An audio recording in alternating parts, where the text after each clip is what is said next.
Hi, everyone. Welcome to Food Talk Live. I'm your host, Danny Nierenberg.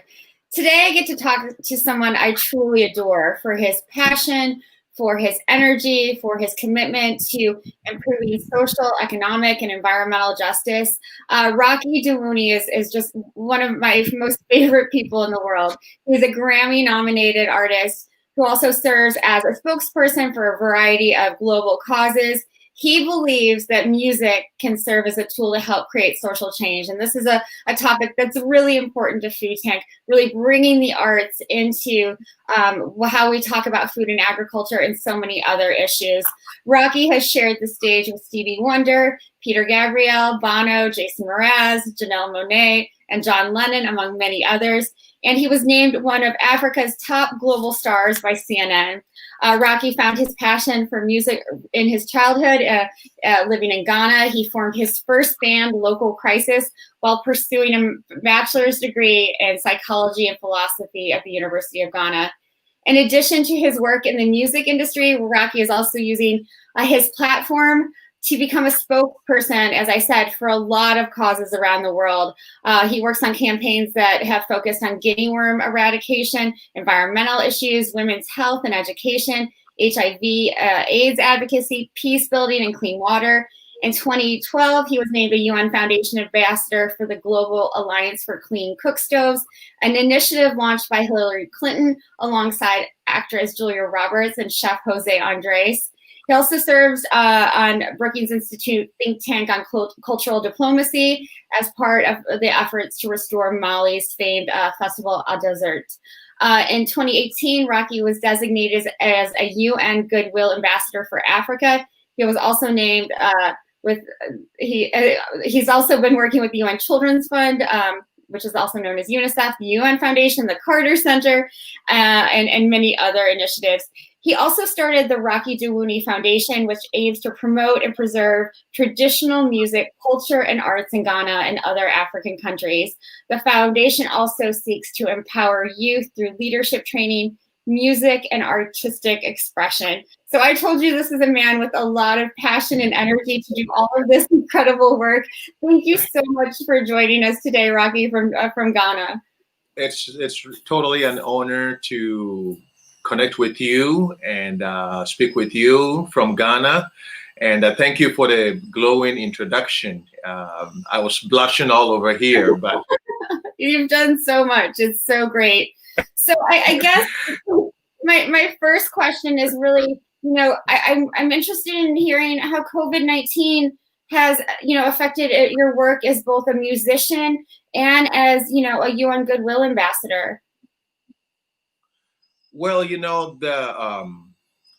the current crisis was something that nobody predicted, and nobody really saw it coming. But from my work also with the UN, we knew that, we were at a point where the environment, there was issues with deforestation, there was issues with endangered species, that were currently, we're getting to a point where we're losing so many species, and all of those were contributing factors to possibly, diseases that in the future we're not prepared for. So when the whole COVID thing hit, one of the things that I thought was that this was something that might be related to the environment, the depletion in the environment. And as a musician too, it caught me. I was actually in Ghana, back home in Ghana, visiting family when the whole thing happened. So first of all, the ban on traveling and the lockdown, literally as a tour musician, all my tours were canceled.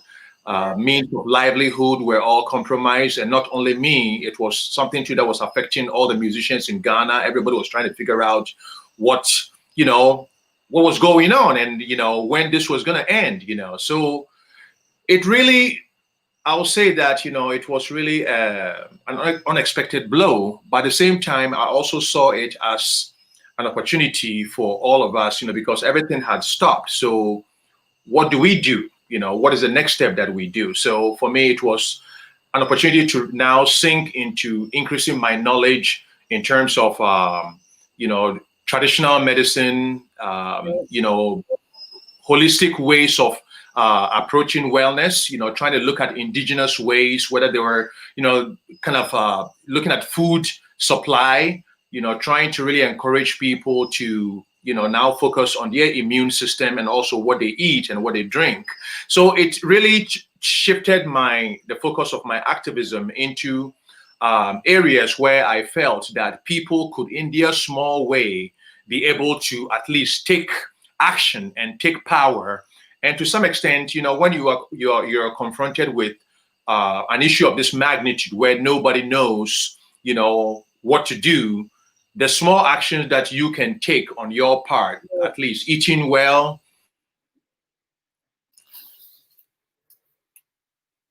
medicinal, natural medicines that help boost your immune system, strengthen your immune system.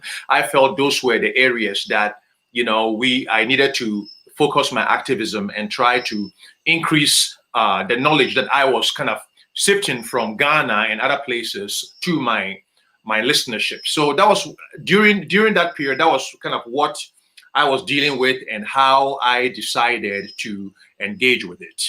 That's amazing. I think you brought up two really important points. One is, although this pandemic was unexpected, a lot of UN experts and a lot of scientists around the world have been, aware that something like this could happen because of the way that we treat the environment. And it shows how linked everything we do, whether it's, destruction of rainforests or destruction of grasslands, anything that we do to really upset the natural environment can have these unintended consequences. And it's really a call to action that we need to continue finding ways to preserve and protect our natural resources, as well as you mentioned, indigenous knowledge and traditional knowledge. Food as medicine is a bigger, I think, area than ever before because of the pandemic. And we really all need to strengthen our immune systems so that we can fight off these kinds of, COVID and then, any other disease that comes down the line. Yeah. And I also felt that, sometimes too, when, like in my advocacy on the environment, we talk about planting trees, we talk about protecting waterways, we talk about protecting endangered species, we talk about empowering the youth to take control of, their future by, adding their voice to climate change action, like all of these areas. But sometimes when you talk, it's like you're talking into a vacuum because people have not seen measurable and tangible repercussions of years of human action, Right. and I feel that, regardless of how we take this situation that we're currently facing, it is something that, it is a product of an imbalance in our environment and in the way we do things and in our world in general. So it's now for us to start to take stock of what is going on, how our actions impact, some of the outcomes and the result that we've seen, and how we can probably maybe expand and create a much broader conversation, into solutions. The solutions are not only one formula, because everybody thinks that it's one formula, solving this issue. But we can, if we have one formula to solve this issue, to come. So why don't we focus on how we strengthen the body temple rather? Because everything, it depends on we, the humans, our body, and how our body deals with it. So let's focus on, making this strong, food, water, state of mind. I think that, the pandemic also, one of the areas where most people are not taking notice is also in terms of the mental state of people. Shall I say, most people went through serious emotional problems. They lost livelihoods. They didn't know where to turn beyond that. And most people, especially even in my part, my country, Ghana, 70% of the economy depended on the informal sector. Right. And most of these people, make their money every day. Everything, the following day, they start all over. So when there was the shutdown, a lot of these businesses were wiped out. So all these people, and then whatever they had you know, they had saved, they had to use to be able to stay afloat through the whole pandemic and lockdown period. So post that, you know, I felt that, okay, now the government has to use the opportunity to see that, okay, maybe there has to be more investment in this sector because this sector shows up the economy. And then also the mental state of people, mental health, I feel is one of the biggest issues of this whole crisis that we've gone through, and there needs to be a lot more focus there to reach out to people and try to help them emotionally, because people were confronting with, they were confronting their mortality. They were confronting fear. Fear was amplified by social media. I mean, anytime you turn on your iPhone, the numbers were going up here, somebody was dying here, and most people were not equipped to deal with that type of situation. So I felt that apart from pushing for healthy living, pushing for people to be aware of what was going on and position themselves to deal with it without the fear factor, there was also the importance of reaching out and talking to people, reaching out to family, asking people to reach out to their extended family, their community. Although you couldn't connect with people, through physical engagement, but whatever means we had, social media, we should use that to engage with people and try to see how they are, and in doing so, help each other engage and deal with this, because it's not going to be, it's not going to be a solution that you go and get a it's gone and then that's it. There's the mental issue. There is also the in terms of strengthening our immune systems too. What kind of foods will be relevant and key as we move forward to try and move people more to change their habit and start seeing food as a means by which, as we say, food as medicine, which I feel that is the key thing that we, one way or the other, have lost sight of. But it will be, it's probably an opportunity too for all of us to now try to, really expand and, bring and advocate more in this area. Absolutely. We have to use this crisis as an opportunity to really reset things. And we've brought up, the need for social safety nets. When so many people in the world are working in the informal sector, whether it's Ghana or Bangladesh, these are folks who need help during this really critical time because they are so dependent day to day on earning money, and they don't have that savings that many people have. And you talked about this imbalance that we've had. We have to use this time as a way to balance things out again and respect the environment, respect, our own health, really work for ways to get that balance back in place. And I really love, Rocky, that you brought up the mental health aspect of this and the stress. It's, whether you're an informal worker in Ghana or somebody, like you or I, this has been a really stressful period. And there's going to be a lot of mental health challenges and sort of post-traumatic stress syndrome that follow after this. And we really have to address that. Yes, we have to. And then, like everything, that also, diet will be a key thing to dealing with that, and then, my whole thing too was the traditional knowledge, because in Ghana, we've had cultural remedies that have been part of our traditions for a long time, cultural remedies where, there are certain plants that, occasionally you integrate it into your diet. There's certain whole foods and leaves and herbs that have always been part of our food system, but most of those have been relinquished into the garbage bins for modern ways of eating, and we've lost some of the nutrients that were tradition and indigenous to us. So if you're not somebody who is supplementing your food source right now with supplements and you have the knowledge base to do that, most people who are eating just, going and eating whatever is, like in Ghana, like everybody goes from work, they go and get fried rice and chicken, and that's like That's the whole thing, and then for a long time, that's what people are depending on. And then you're like, well, you don't get all the nutrients you need from that. You need to eat more greens. You need to eat I mean, granted, they eat certain greens, but a lot of that used to be part of the diet, Right. So I felt that there was the need for us to start a conversation to trying to let people let's take a few steps. Let's ask the elders, let's go back to the drawing board, let's go back to the traditional foods.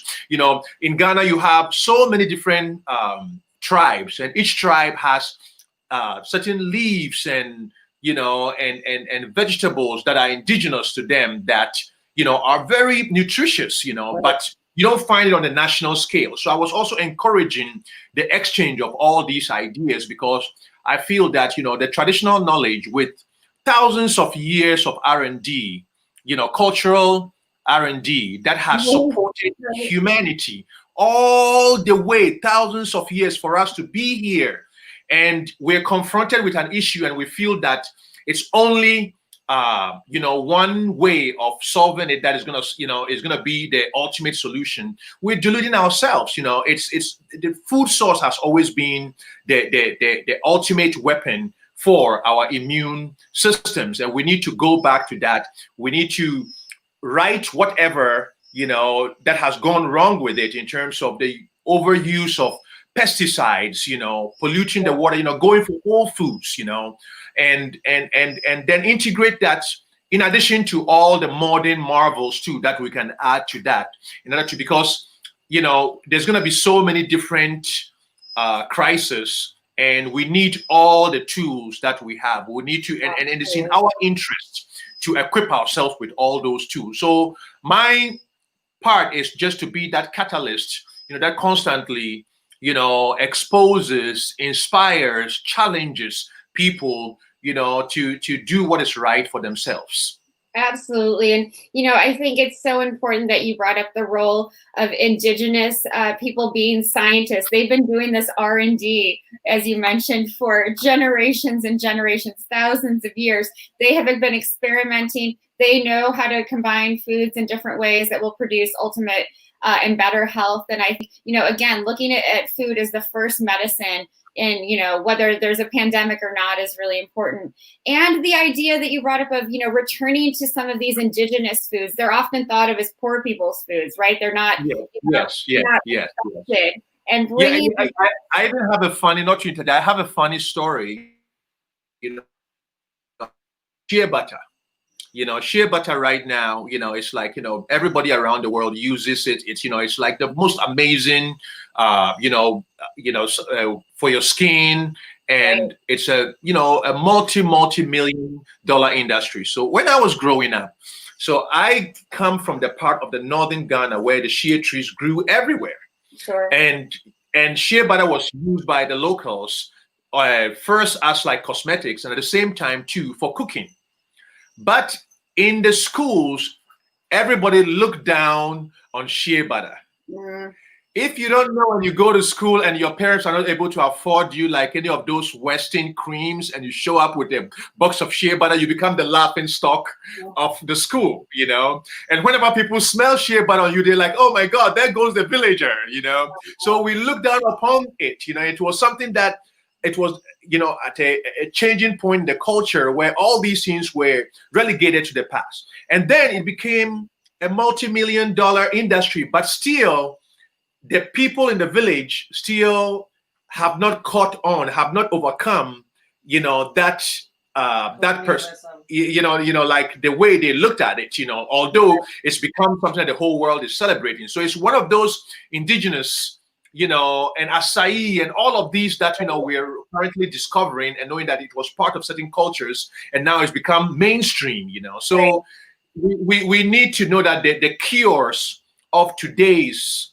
diseases, the cures of tomorrow's diseases, the cures of the past diseases were all given to us, and it's in nature. And it's just a matter of us preserving nature, because in deforestation and all of, that's why I in my UN environment position too, I really advocate for, preservation of ecosystems, preservation of water systems, because when we preserve the ecosystem too, we're able to preserve some of these cures that we probably have not found yet. Sure. And they will probably be the cure for tomorrow. So it requires, I feel that it requires the resetting of the whole paradigm, elevating, our responsibility to the earth, elevating traditional medicines, elevating people's responsibility to eat well, to see that eating and food is the first immunization process, first vaccination process, and make sure that whatever they take into their system is whole, is medicinal, and it also aligns with their body to bring it in harmony with their environments. And I feel that, if we start approaching things this way, then we're going to be able to live in the only way we can attain a sustainable future. Absolutely. Absolutely. And I love that you're such a great advocate for, better food systems and better health. But, we've been talking a lot about, what's going to get people through this time and the stress that folks are under. And I think music is also an incredible cure for what we're facing. Yeah. And you have certainly used music to energize, to inspire, to, help people, I think in some ways grieve and celebrate, and do, get through all of these emotions we do as humans. Can you talk about what drew you into being a musician and why, that using music as inspiration is so important to you? Well, for me, music is life. Music, I feel, is the essence of living. You can only feel and hear music when you're alive. And when you feel music too, it gives you a very tangible way of knowing you're alive, because it touches on certain emotions. It, elevates your, whether it's happiness or sadness, it really amplifies, your capacity to feel and connect. And for me, music was also always something that I felt was inspiration for me. I wrote my music from being, observing social situations, observing real life situations, traveling on the field, doing community work, engaging with communities, doing what I felt was my life's purpose. And through that, I was able to distill the knowledge and the inspiration that eventually became the harmony and the chorus and all of that. And I felt that whenever, the right music is played and sang to, it also created a space of agreement. Music is a means by which we can build consensus. We can build a consensus that is deeper and higher than language, because once we start using language, then we're creating borders, because it has to be a certain accent, it has to be a certain tribe, a certain, whether you understand or you don't understand. But when music, hits us, we all, one way or the other, we align our purpose, and it just takes us to a place higher than what we experience. And I feel that that element of music is also key to bringing attention when we are faced with issues. Attention, not in terms of the people who are going to solve the issue, but the people who need to be inspired also to recognize the power that lies within them. Because when you're able to recognize that power, then you are able to utilize that force as a proactive tool to change your times and also make your life better. And I think that those aspects of music are where I tap into. And I try to use that even when the music stops. I feel that the music provides the platform too. It sheds a light on the persona who wields it with that level of reverence to be able to have the truth, within your communication ability. And in doing so too, if you carry the truth to people, trust your opinion.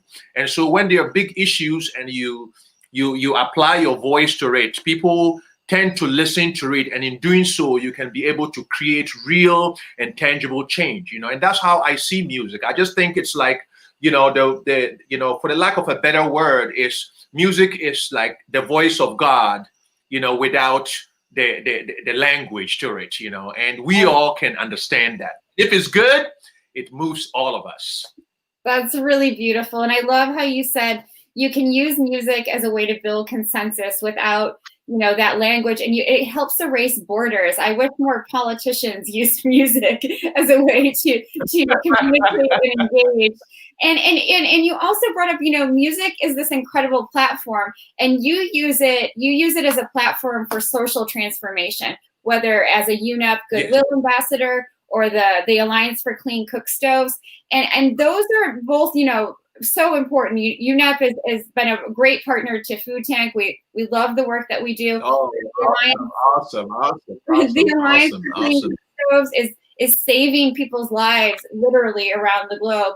Can you talk about why you chose those two organizations? And you've worked with so many others, but those two organizations are very important to you.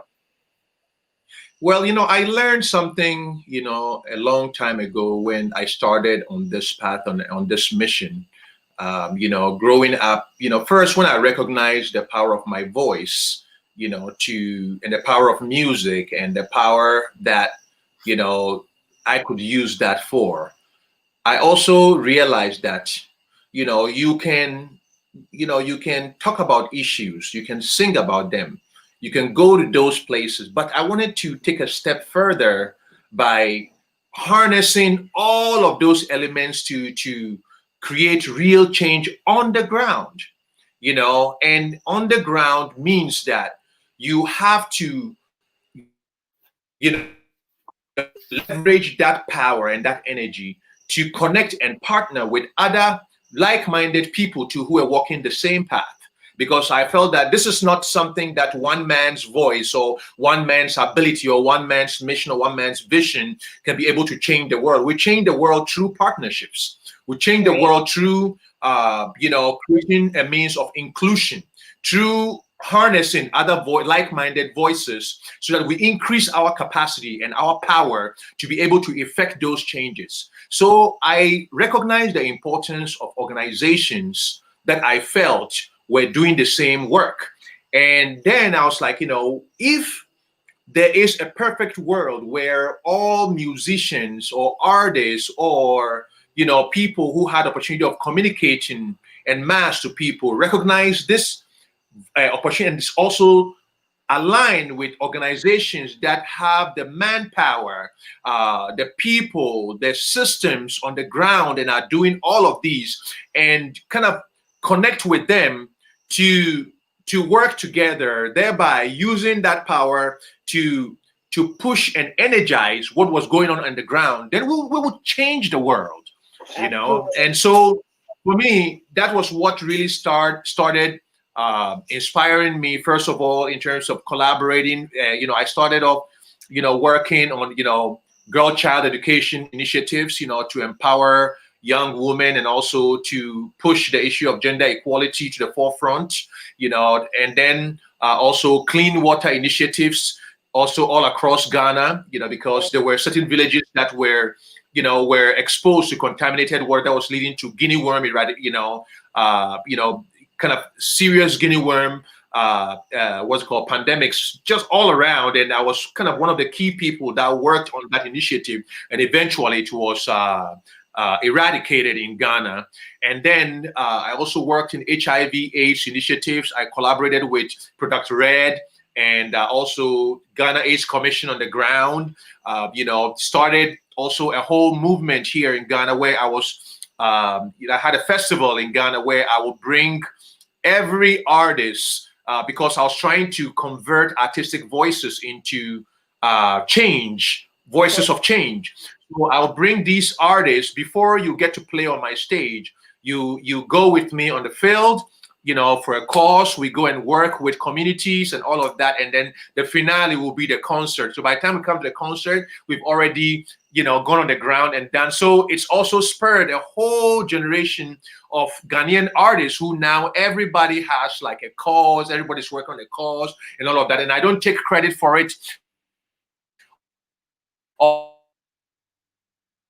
Inspiring and also demonstrating that, So that also led me to, the United Nations. And the United Nations for me started off, when I was, a little kid growing up in the military barracks. My father traveled as part of the United Nations peacekeeping forces. So he was in Egypt, he was in Israel, and then he will come back and he will bring us paraphernalia from the UN. And then those times, Kofi Annan was like a starting UN official. So there will be all these Ghanaian, pamphlets of Kofi Annan and the United Nations and the work that the United Nations was doing. So that was part of me growing up, and I saw the potential of the United Nations too, that this was the means by which whenever the world was confronted with any issue, this was our collective table. I saw the United Nations as the one big table where everybody had a seat on it, So for me, it was also when it came to my passion for the environment and my passion to push for social change, my passion to push for justice and equality and, better food systems, political transparency, like all these issues that I felt were, close to my heart in terms of elevating all of humanity. I felt that the UN was one of the most amazing places so I was really honored when I started doing collaborations with the United Nations. And then I've had opportunity of also serving on the Leadership Council of Robert F. Kennedy Human Rights, to advise on human rights initiative, collaborating with Kerry Kennedy. And then also the music aspect to Speak Truth to Power, the music Sing Out, Speak Out initiative, to have been a judge, working with young musicians to be able to adapt their power and their crafts too for social change.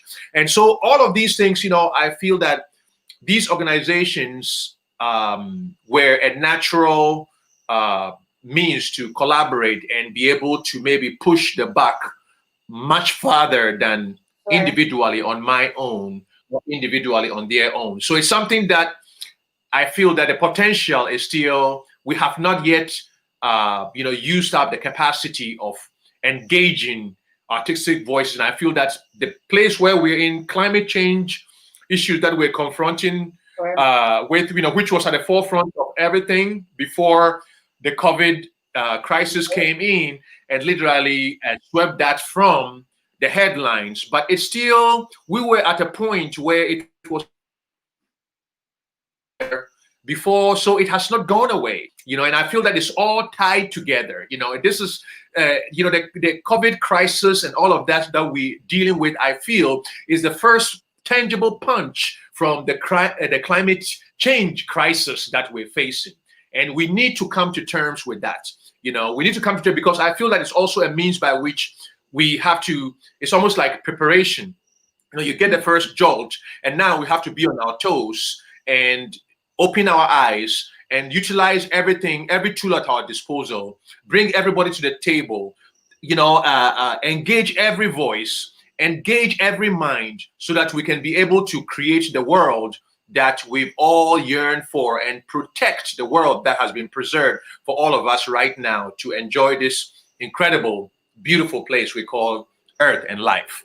Absolutely. And the arts are such an incredible way to do that. Thank you for all that you do to inspire the next generation of artists and activists and people who are involved in all of these issues. And you're completely right. Unfortunately, COVID-19 has pushed climate change, just sort of to the back burner, if you will. But it's still here. It's still something we need to deal with, and we need to continue that fight. And all voices need to be engaged in that.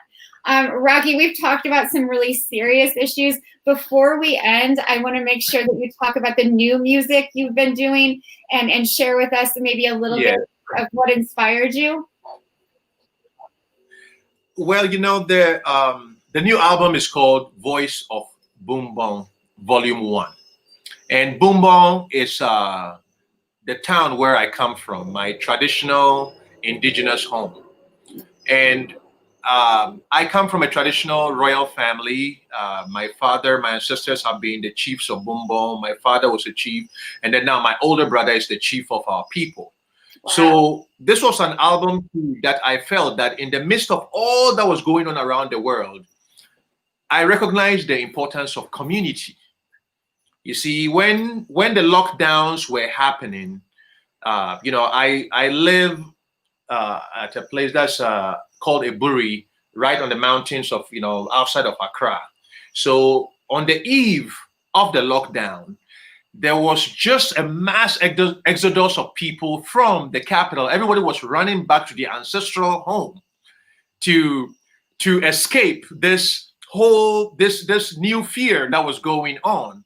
So I was like, it was like our culture and our indigenous communities are still like the safety blankets. Sure. Whenever we're faced with everything, we run back there, and that I have to use an EP that was diverse in its approach to, in terms of using different musical palettes, from pop to traditional music, reggae music, touch on because life is diversity. So, and in the indigenous ways too, you found diversity. Right. The density of diversity in indigenous culture is so, rich. And I feel that there's just so much that I could use through this EP. First of all, to draw people to the sounds, and at the same time, to let everybody know that be proud of where you come from and be proud of who you are.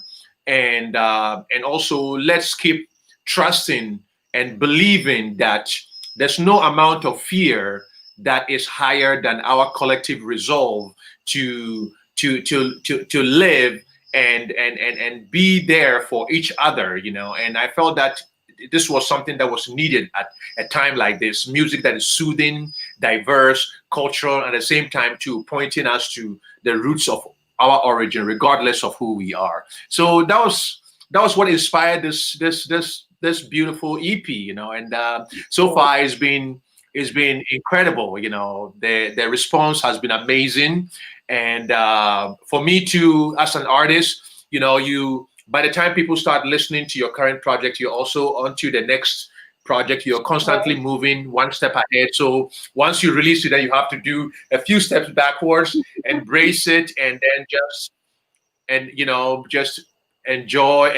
it. And I'm really enjoying the process of making music. So I was just a few days back in the traditional village. Oh, nice. I did the launch of the album in the traditional village. So it also coincided with a harvest festival. The harvest festival was it was the harvest of millet, and they were making millet beer. So there was a festival that honors the first fruits of the millet, and then also making millet beer. So the launching of the album was done to coincide with that festival, to honor the traditional ways, and at the same time too know that traditional ways does not mean that we are relegated to the past. Tradition means that traditions are important for the step towards the future, and that is what this whole album is about. And everyone that's listening, you have to go and check it out. It's a beautiful work, at least from my point of view. That's amazing. It is. It's really beautiful. You can go to rockydawuni.com to find out more. Rocky, I know it's like asking you to pick your favorite child, but do you have a favorite song from the album? I would think that sometimes they tell a musician, yeah, when you ask that question, never choose one song. You want everybody. Well, there's one song that I will say. I'll say two songs. You allow me two, right? Of course. Is it okay to allow me two songs? Yeah, of course. Okay. There's one song called "Beautiful People," and for me, that song really expresses everybody, all of us. it expresses you, it expresses me. If we start really recognizing that beauty is in everything that we see around, beauty is in all life, beauty is in everybody that we engage with, beauty is in every culture, then I feel that we are getting to a space where, you know, we are living for each other, you know. And then a song also called Wara, which is a traditional, I used very indigenous Ghanaian style, you know, just palm, it's called palm wine high life, and it's just choral music, a lot of voices, and it's just a very melodic song. And I also sang that too in Chi, which is the language of the Ashanti tribe in Ghana, to also just acknowledge the traditional origins and the importance of language and the importance of traditional culture. So I feel that these two songs kind of summarize, and Wara is a love song too, because it talks about, you know, my love, it's only you. Without you, how will I make it through the night? How do I make it through the storm? How do I make it through life? So it's about the triumphant energy of love too. Love for yourself, love for the people you engage with, love for your wife, your better half, your children, your family, other humanity. You know, so I feel that these two songs for me define everything that is on the album. So, you know, if people can check Beautiful People and Wara, then I think it's a gateway to check in all the other songs too. That's beautiful. And it's not just, you know, the love for, you know, your partner. It's really love for the planet. And I think that's what you've inspired so many people to do, is really love the planet, love the different cultures that make this, you know, wonderful world up, and to recognize that we can all be the change that we want to see in the world. So thank you so much, Rocky, for all that you do. Again, folks can go to rockydawuni.com to find out more information. Or do you want to leave us with any last words or maybe a bit of music? Well, I will sing. I want to dedicate this song to you, my beautiful people. My beautiful people, come and sing along, yeah. Here I come with a song, my beautiful people. My beautiful people, come and sing along, yeah. There are many things we cannot hide. There are many bonds that can't be undone. Just like our bond. Yeah. Everything in life is a sacrifice, but I know it was worth the price, for I did it for you. So I dedicate this song to you, my beautiful people. My beautiful people, come and sing along, yeah. That's all I want to say. That was beautiful. Thank you so much, Rocky. You are wonderful. Please, thank you. Be well, stay safe. Thank you for all that you do for all of us. Thank you, and God bless all of us. You know, we already through this crisis. It's just a mind, you know, a state of mind. So we should push our state of mind beyond it already, you know, and that's how we manifest the solution. So I'm working on it. Everybody's working on it. Make sure you smile every day when you wake up. Get to the mirror, stand there and smile from your heart. Let your whole body smile and feel it, you know, because it's important to be alive, and we should make sure that regardless of anything, we don't compromise and sacrifice life and living and humanity. Thank you very much. Absolutely. Such great advice. Give my love to Carrie. Thank you so much for everything.